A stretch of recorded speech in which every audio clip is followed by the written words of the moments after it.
आज हम पढ़ रहे हैं कक्षा 10 विषय विज्ञान अध्याय 6 जैव प्रक्रम।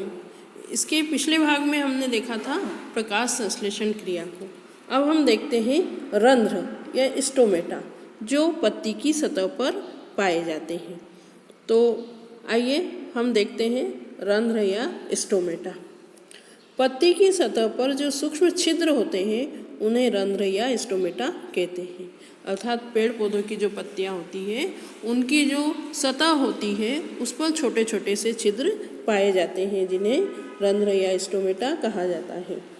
रंध्र के प्रमुख कार्य प्रकाश संश्लेषण के लिए गैसों का अधिकांश आदान प्रदान इन्हीं छिद्रों के द्वारा होता है। वाष्पोत्सर्जन प्रक्रिया में जल वाष्प के रूप में रंध्र द्वारा निकाल दिया जाता है। तो ये यहाँ पर आप देख रहे हैं चित्र में कि रंध्र कैसे होते हैं। ये यहाँ पर जो छोटा सा छिद्र होता है इसे रंध्र छिद्र या स्टोमेटा डोर कहते हैं। और ये इसके आसपास जो है ये द्वार कोशिका कहलाती है। द्वार कोशिका इसलिए कि यह गैसों के आने जाने के लिए इस द्वार को खोलना और बंद करने का कार्य करती है। और आसपास की कोशिकाएं ये सहायक कोशिका और ये अधिचर्म कोशिका कहलाती है। जब गैसों का आदान प्रदान होता है ना, कि कार्बन डाइऑक्साइड गैस अंदर आती है और ऑक्सीजन बाहर निकलती है, तो उसका आदान प्रदान जो होता है वो इस छिद्र के द्वारा होता है। तथा जब वाष्पोत्सर्जन की प्रक्रिया होती है ना, ये दूसरा कार्य भी है कि वाष्पोत्सर्जन प्रक्रिया, तो इसका कार्य भी इन्हीं छिद्रों के द्वारा होता है। तो इस प्रकार ये रंध्र की संरचना होती है और इसका कार्य भी गैसों का आदान प्रदान करना होता है। रंध्र पत्ती की सतह पर सूक्ष्म छिद्र श्वसन गैसों के विनिमय मतलब गैसों का आदान प्रदान और वाष्पोत्सर्जन किसके लिए, वाष्पोत्सर्जन के लिए खुलते और बंद होते हैं। अब हम देखते हैं विषमपोषी पोषण, है ना। अभी इसके पहले हमने शुरुआत में पिछले भाग में स्वपोषी पोषण पढ़ा था और प्रकाश संश्लेषण को पढ़ा था। अब हम देखते हैं विषमपोषी पोषण और हेटेरोट्रॉपिक न्यूट्रिशन, इसे अंग्रेजी में कहा जाता है। तो यह 3 प्रकार का होता है विषमपोषी पोषण। पहला है प्राणी संपोषण, दूसरा मृतजीवी पोषण और तीसरा है परजीवी पोषण। तो पहले हम प्राणी संपोषण को देखेंगे। तो इसके अंतर्गत जीव संपूर्ण भोज्य पदार्थ का अंतर्ग्रहण करते हैं तथा उसका पाचन शरीर के अंदर होता है। इसका उदाहरण है मानव और अमीबा। अर्थात हम जो भोज्य पदार्थ होता है उसे खा लेते हैं और फिर उसका पाचन हमारे शरीर के पाचन तंत्र में होता है। इसी प्रकार अमीबा भी भोजन को ग्रहण कर लेता है और फिर उसका पाचन उसका शरीर के अंदर होता है। तो ऐसा पोषण क्या कहलाता है, हेलोजोइक पोषण। इसको अंग्रेजी में हेलोजोइक और हिंदी में प्राणी संपोषण कहा जाता है। अब दूसरा आता है मृतजीवी पोषण। मृतजीवी सेप्रोफाइटिक पोषण।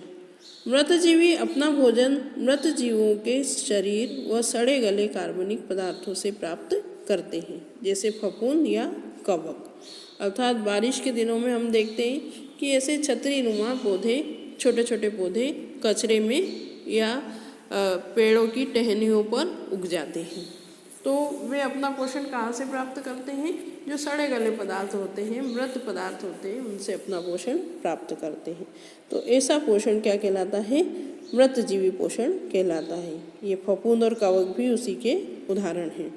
अब अगला आता है परजीवी पोषण। परजीवी या पैरासिटिक पोषण। परजीवी अन्य जीवों के शरीर के अंदर या बाहर रहकर उनको बिना मारे उनका पोषण प्राप्त करते हैं, जैसे अमरबेल, जूं और फीताकृमि। अर्थात ये दूसरों से अपना भोजन प्राप्त करते हैं, लेकिन वे भी जीवित होते हैं और ये स्वयं भी जीवित रहते हैं। जैसे जूं हमारे सिर में हो जाती है तो वो हमारे शरीर का, सिर का रक्त चूसकर अपना जीविका चलाती है, मतलब जिंदी रहती है। तो हम भी जीवित हैं और जूं भी जीवित है ना। इसी प्रकार अमरबेल जो होती है वो दूसरे पौधे से के ऊपर ही फैलती है और उसी पौधे से अपना पोषण प्राप्त करती है। फीताकृमि ये हमारी आंत में होता है, तो हमारी आंत से ही ये पोषण प्राप्त करता है और जीवित रहता है। तो ये कैसा पोषण कहलाता है? परजीवी पोषण।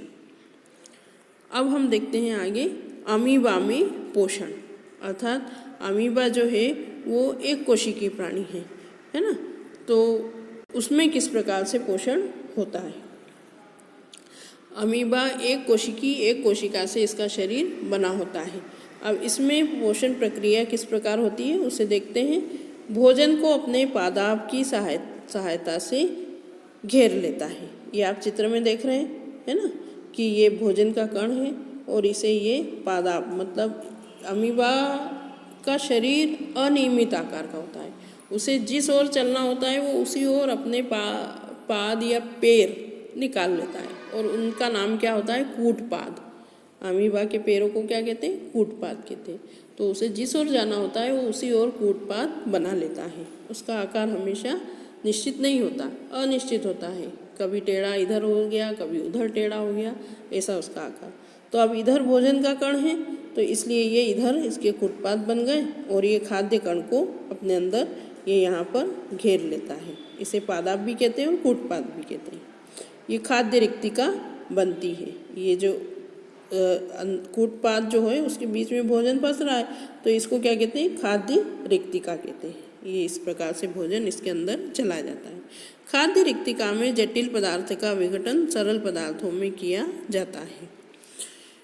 फिर बचा हुआ अपच कोशिका की सतह की ओर गति करता है, अर्थात जो उसने भोज्य पदार्थ ग्रहण किया उसमें कुछ बिना पचा हुआ भोजन, अपच भोजन रह जाता है, वो कोशिका की सतह की ओर आ जाता है। वे पदार्थ शरीर से बाहर निष्कासित कर दी जाती है, मतलब जो वेस्ट मटेरियल होता है वो शरीर से बाहर यह कर देता है।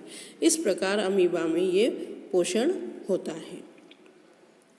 अब हम पढ़ते हैं पैरामीशियम में पोषण, अर्थात पैरामीशियम भी एक कोशिकीय प्राणी है और इसकी आकृति चप्पल की आकृति के समान होती है। इसके शरीर के चारों ओर बारीक बारीक संरचना होती है, ऐसे रोमों जैसी। जैसे हमारे शरीर पर बारीक बारीक रोम होते हैं, ऐसे इसके शरीर पर भी रोए होते हैं, जिसे क्या कहते हैं? पक्षाभ कहते हैं। तो भोजन एक विशिष्ट स्थान से ही ग्रहण किया जाता है। इसमें एक स्थान मुख जैसा होता है और वहाँ से ये भोजन को ग्रहण कर लेता है। तो इस प्रकार हमने आज ये पढ़ा अमीबा में पोषण, पैरामीशियम में पोषण और पोषण के विषमपोषी पोषण के प्रकार। तो धन्यवाद।